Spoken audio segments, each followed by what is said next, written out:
I really don't know how to feel about how well this game plays. It's the gameplay. I'm not a furry, I swear.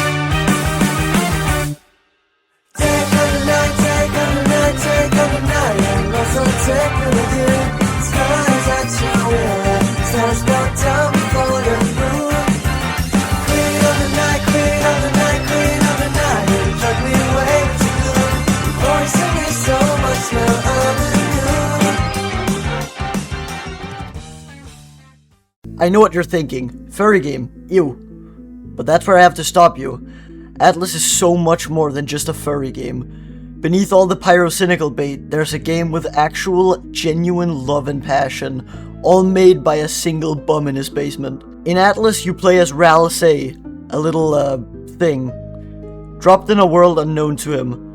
This world is affected by an event called the Shattering, which makes beings and the rest of the world outside of a safe zone called the Sanctum unrecognizable. Why is the Sanctum safe? I don't know, plot convenience, I guess. This is an RPG, so of course we have classes. You can play as a fighter, a bandit, or a mystic, which is warrior, thief, and mage respectively.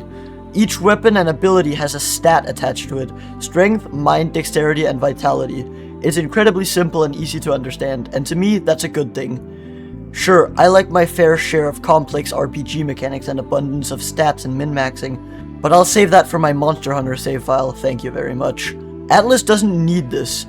It's not that type of game. It's a comfy, fast-paced action game where you shouldn't need to have a deep understanding of complex fundamentals. Atlyss knows what it is and it plays into that.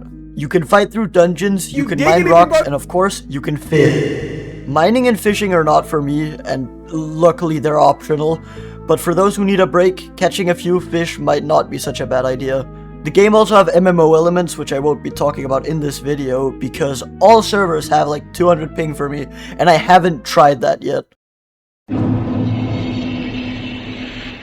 The world of Atlyss is perfect for anyone who's nostalgic for PS2 graphics, or pyrocynical. The low poly style fits the game incredibly well, because the game isn't huge, and the world isn't either. It's not grand, it's simple, and the graphics play into that very well. The game's soundtrack isn't fantastic, but it helps very well at amplifying the mood in whatever zone you're in. Take the Crescent Keep for example. This is my favorite soundtrack in the whole game. Just listen to this and tell me the match of zone and music isn't great.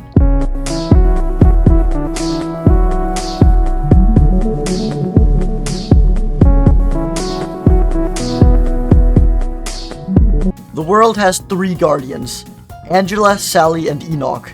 The guardians for Mystic, Bandits, and Fighters, respectively.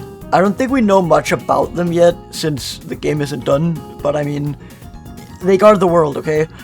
Like Angela, for example, she, for some reason, is the reason the Sanctum is not affected by the Shattering.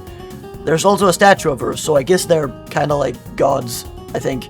The world does, however, have some hints as to what the hell is going on. This is through lexicon entries. Through these entries, you can try to figure something out.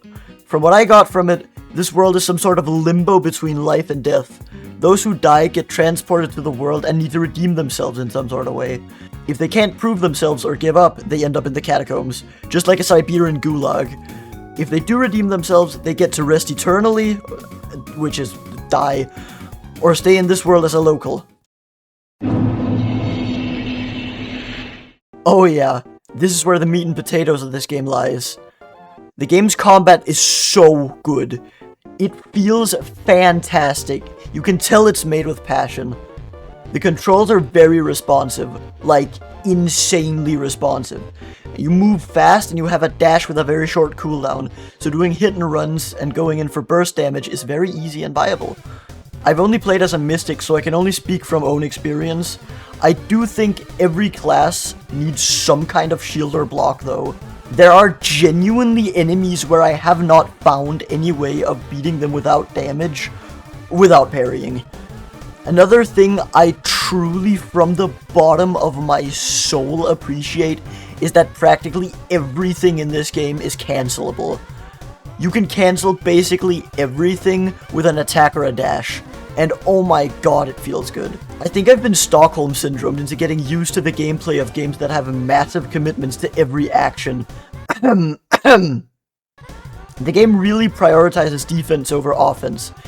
Defense, like evading and parrying, are way more important to your gameplay than high DPS is. This makes choices, while fast, feel more methodical and intentional, rather than just bursting shit down for the fun of it. The enemies in this game are very solid, although the ranged enemies are jokes compared to the melee enemies. Except magic boars, those can go kick rocks. There's good enemy variety. Every dungeon, even every difficulty in each dungeon, has a different cast of enemies. And my favorite thing about the enemies in this game is they actually have clear parry timings. The game also has bosses, of course, it's an RPG. So far we have 4. There's R35 Slime, Haunter, Stone Figurine, and the Notorious Pig. The bosses in Atlyss are really easy, speaking from a mystic. The only one that managed to get me was Colossus. The enemies are genuinely bigger threats than the bosses. This is due to ganks being absolutely abysmal. When you're fighting a single enemy, no matter how cranked up their stats, it's easy, if you have a block that is. The War Pigs, however, are some of the most annoying, bullshittiest enemies I've ever faced in a game. All in all, Atlyss is a goddamn steal. For only $10, you get an incredibly fun game. If you're into action, looter RPGs, then I strongly recommend Atlyss.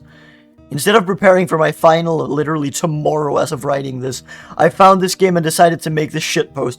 I really hope you liked it, and thank you so much for watching. I should actually go prepare for a bit now. Goodbye.